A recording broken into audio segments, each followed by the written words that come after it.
అందరికీ నమస్కారం. Welcome back to my channel. True secularism should be applied for true spirit, not for damn vote bank politics. If both were did wrong, ఎవరైతే ముందు తప్పు చేస్తారో వాళ్ళు శిక్షించబడాలి. ఎవరి పట్ల తప్పు చేసినా వాళ్ళు శిక్షించబడాలి. ఇది పవన్ కళ్యాణ్ గారు ఇచ్చినటువంటి 3 స్టేట్మెంట్స్. దానికి ఎగ్జాంపుల్గా గుజరాత్ అల్లర్లు కానీ, లేకపోతే పాకిస్తాన్ ఇండియా విడిపోయినప్పుడు జరిగిన సంఘటన కానీ చెప్పుకుంటూ పోయారు. కానీ ఇప్పుడు ఈ విషయం ఎందుకు ఎత్తారు కళ్యాణ్ గారు? ఎత్తడానికి ఒక పర్పస్ ఉంటుంది కదా, ఆ పర్పస్ ఏంటో ఈ వీడియోలో చెప్తా. ఎవరి పట్ల అన్న పాయింట్ ఉన్నది చూసారా? నేను గోత్రాల చోట్లకు పోను, ఎందుకంటే దాని మీద ప్రజలకు ఆల్రెడీ ఒక అవగాహన ఉంది. ఎవరు తప్పు చేశారు, ఎవరు తర్వాత తప్పు చేశారు, అందులో ఎవరికి ముందు తప్పు జరగడం వల్ల శిక్ష పడాలో అనేది. అయితే ఎవరి పట్ల ఎవరు తప్పు చేసినా వారికి శిక్ష పడాలి అన్న కళ్యాణ్ గారి పాయింట్ని నేను ఏదో చెప్తాను. ముందుగా నిజమైన సెక్యులరిజమ్స్ ఉన్న వారు ఈ వీడియో చూస్తున్న వారికి అర్థం చేసుకోగలరు. నేను మీ రిలీజియన్స్కి వ్యతిరేకం కాదు, మా రిలీజియన్ మీద దాడి చేస్తున్న వారికి మాత్రమే వ్యతిరేకం. అది ఎరిగి ఈ వీడియో పూర్తిగా చూసి లైక్ చేసి షేర్ చేసి సబ్స్క్రైబ్ చేసుకోండి. ఇంకా వివరాల్లోకి వెళ్దాం. మన భారతదేశానికి పట్టిన పరమ దరిద్రం ఏమిటంటే, స్వతంత్రం తర్వాత సిపిఐ పార్టీలు పరిపాలించడం, కాంగ్రెస్ పరిపాలించడం, ఒకవేళ కాంగ్రెస్ అధికారం దిగిపోతే కాంగ్రెస్ మద్దతుతో సిపిఐలు పరిపాలించడం. అలాగే ఇందిరాగాంధీ సెక్యులరిజం అనే పదం తీసుకురావడం, అండ్ దీన్ని పాకిస్తాన్ అండ్ ఇండియా విడిపోయే టైంలో దీన్ని హైందవ దేశంగా ప్రకటిద్దాము, హైందవులు మెజారిటీగా ఉన్నారు కాబట్టి అన్నప్పుడు దాన్ని విభేదించి, లేదు ఇది మొత్తం కలిగి ఉన్న భిన్నత్వంలో ఏకత్వం ఉన్న దేశం, అలా కుదరదు అన్న జవహర్లాల్ నెహ్రూ వీరిని తప్పక విమర్శించాల్సిన విషయం. వారి గురించి ఇప్పుడు బయటపడుతున్న విషయాలు విస్తుపోతూ ఉన్నాయి.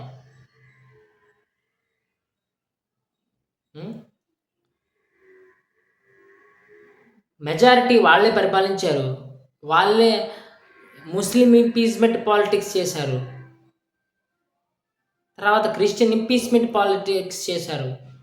హిందూస్ మాత్రం ఒక ఓట్ బ్యాంక్లో చూసి వాళ్ళకి పథకాలు ఇచ్చేస్తే చాలు, కథ అయిపోయింది అని పాయింట్లో వెళ్ళారు. అలాగే సాగింది కూడా. కానీ ఎప్పుడైతే అధికారం మారి నిజాలు తెలుసుకోవడం మొదలుపెట్టారో అప్పటి నుంచి ఒక్కొక్కడికి అర్థమవుతున్న విషయం మన చరిత్ర గురించి. అవే చావా కానీ, రాబోతున్న ఛత్రపతి శివాజీ కానీ, రజాకార్ సినిమా కానీ, ఇవన్నీ.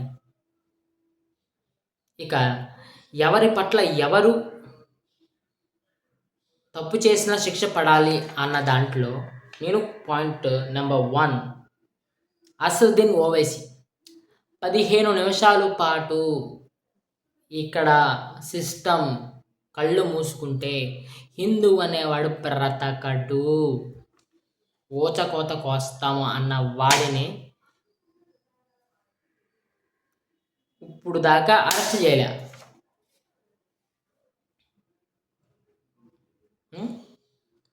ఎందుకు అరెస్ట్ చేయలే? అదే కాంగ్రెస్ అనుకోండి, ముస్లిం ఇంపీచ్మెంట్ వల్ల. కానీ ఇక్కడ ఇప్పుడు ఈ ప్రభుత్వం ఎందుకు వీడిని అరెస్ట్ చేయలేకపోతుందంటే, వీడు ఒక క్వార్టరీ ఏర్పాటు చేసుకున్నాడు. వీడిని అరెస్ట్ చేస్తే ఈ క్వార్టరీ రెచ్చిపోయి ఎక్కడ అల్లర్లు సృష్టిస్తారన్న ఒక భయం వీడిని ఆపుతోంది. ఎవరి పట్ల తప్పు చేసినా అరెస్ట్ చేయాలన్న పాయింట్లో ముందు వీడిని అరెస్ట్ చేయాలి. ఇక 2, ఉదయనిధి స్టాలిన్ సనాతన ధర్మాన్ని ఎరాడికేట్ చేయాలి. ఇప్పుడు తిరుగుతున్నాడు, రింగా రోజస్ రాకెట్ పుల్లా పోజస్ అని తిరుగుతున్నాడు తమిళనాడు మొత్తం అన్ని కోట్లకి. అవన్నీ ఒక దుక్కుని చేర్చానని అడుక్కుంటున్నాడు. వాడికి పగులుతోంది. ఇక నేను ముఖ్యంగా మాట్లాడదలుచుకుంది క్రిస్టియన్స్ గురించి. క్రిస్టియన్స్లో అందరు క్రిస్టియన్స్ గురించి కాదు, క్రిస్టియన్స్లోని ఫేక్ క్రిస్టియన్ వెధవల గురించి నేను మాట్లాడాలనుకుంటా. మన దేవీ దేవతలను తిడతారు, సాక్ష్యాల పేర్లతోని మన దేవీ దేవతలు తిట్టిస్తారు.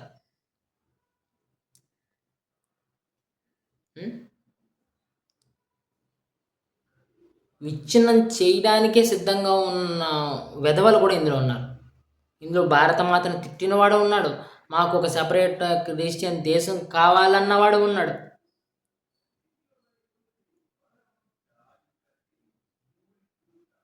నా మతం జోలికి నువ్వు ఎందుకు వస్తావు బాయ్? నీ మతం జోలికి నేను వచ్చానా? అయినా మన హైందవులకి బుద్ధి జ్ఞానం ఉండాల. చావా సినిమాలో చూడలే, ఆయన ఎంత ఇబ్బంది పెట్టారు. సంభాజీ మహారాజ్ని 40 రోజులు నరకం చూపించారు కేవలం మతం మారమని. ఆయన మారాడా?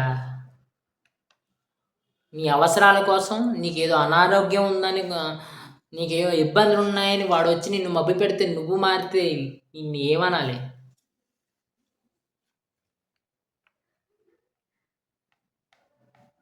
ఇలాంటి విధవల గురించి ఈ క్రిస్టియన్స్లో పాస్టర్లు దొంగ సాక్ష్యాలు చెప్పి హైందవ దేవతలను తిట్టించి లాగుతున్న వారిని కూడా శిక్షించాలి. అదే మన హైందవులకి అంత దమ్ముందా? గత ప్రభుత్వంలో 279 ఆలయాలు స్టాంపేడ్ జరిగింది, which is government is saying.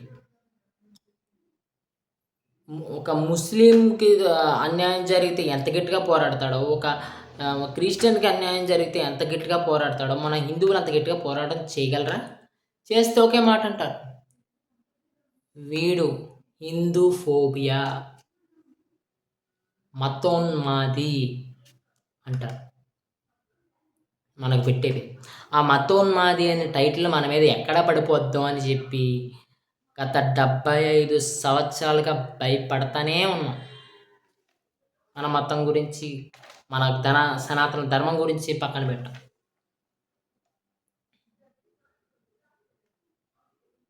వీళ్ళందరికీ ఎవరు పట్ల తప్పు చేసిన శిక్ష పడాలి అన్న దాంట్లో వీళ్ళు తప్పకుండా వస్తారు. ఓవైసీ, స్టాలిన్ కొడుకు, క్రిస్టియన్స్లో కొంతమంది పాస్టర్లు, రాహుల్ గాంధీ అయితే చాలా దారుణం. ఏ భారత్ మాతా కౌన్ హై అన్న పర్సన్ తను. ఇలాంటి వాళ్ళకి శిక్షలు పడాలిగా, పడి తీరాలిగా. ఎందుకు పడట్లే? ఎందుకంటే వీళ్ళ చుట్టూ సూడో సెక్యులరిజం, కళ్యాణ్ గారు అన్నారు కదా, pseudo secularism is the main problem where India is right now అన్నారు కదా. అదే ఈ క్వార్టరీ మెయిన్ కానీ ఇక్కడ ఏర్పడిపోయి వీళ్ళకి ప్రొటెక్షన్ కానీ చేస్తున్న పెద్దవ వేషాలు కానీ. మతాల మార్పులు ఏంటి నాకు అర్థం కాదు. నీ పూజలు నువ్వు చేసుకో, నీ ప్రేయర్స్ నువ్వు చేసుకో, నా ప్రేయర్స్ నేను చేసుకొని ఇలా అనగానే ఒకటి అంటారు, మేము మభ్యపెట్టి లాగేస్తున్నాము అంటే మరి అమెరికాలో జరుగుతుంది ఏంటి అని. మీకు అర్థం కావాల్సింది ఏంటంటే, అక్కడ ఇస్కాన్ అనే ఒక సంస్థ ప్రపంచానికి ఉపయోగపడే భగవద్గీతని పంచుతోంది. ఎవరు ఇష్టపడితే వాళ్ళు తీసుకుంటున్నారు, ఇష్టం లేనోని వదిలేస్తున్నారు. బలవంత పెట్టి మీలా రుద్దట్లా. వాళ్ళు తీసుకున్న వాళ్ళు చదివి అర్థం చేసుకుని మా హైందవ ధర్మంలోకి రావడానికి చూస్తున్నారు.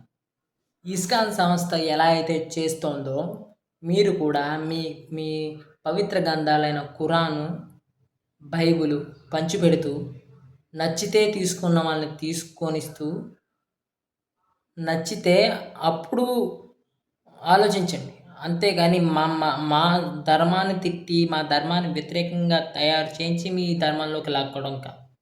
మీది ధర్మం ఏంటి? మీ మతంలోకి లాక్కోవడం కాదు. అలా చేసిన రోజున చూద్దాం. ఇక్కడ విచిత్రం ఏంటంటే మీరు అలా కూడా చేయలేని పరిస్థితి. ఎందుకంటే మీ పుస్తకాల్లో ఏముందో యూట్యూబుల్లోని చాలామంది విపులంగా వివరించి చెబుతున్నారు. దానికి కౌంటర్లు ఇవ్వలేకే పోతున్నారు. పుస్తకాలు ఇచ్చి చేసి జరిగినట్టే. బిల్ గేట్స్ కానీ, ఫేస్బుక్ అధినేత కానీ, లేకపోతే మైక్రోసాఫ్ట్ అధినేత కానీ హైందవ ధర్మం గురించి ఏమన్నారు? వారి గురువులు ఎవరు? తెలుసుకుని చావండి.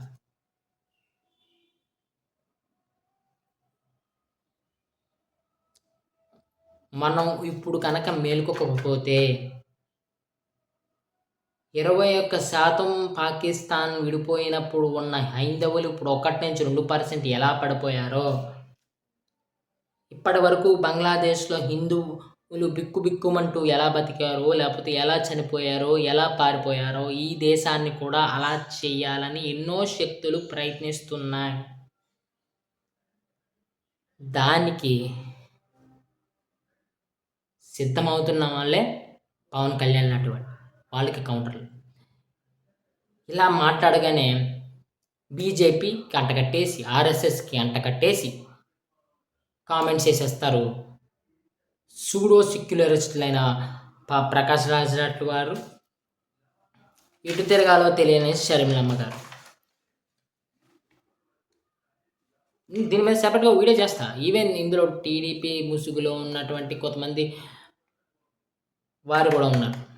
ఎక్కడ జనసేన ఎదిగిపోతుందో అని అలా అండర్ వర్క్గా నాయకులు చేయకపోయినా వాళ్ళ సోషల్ మీడియా లేకపోతే న్యూట్రల్ జర్నలిస్టులతో చేయించాల్సినవన్నీ చేయిస్తున్నారు.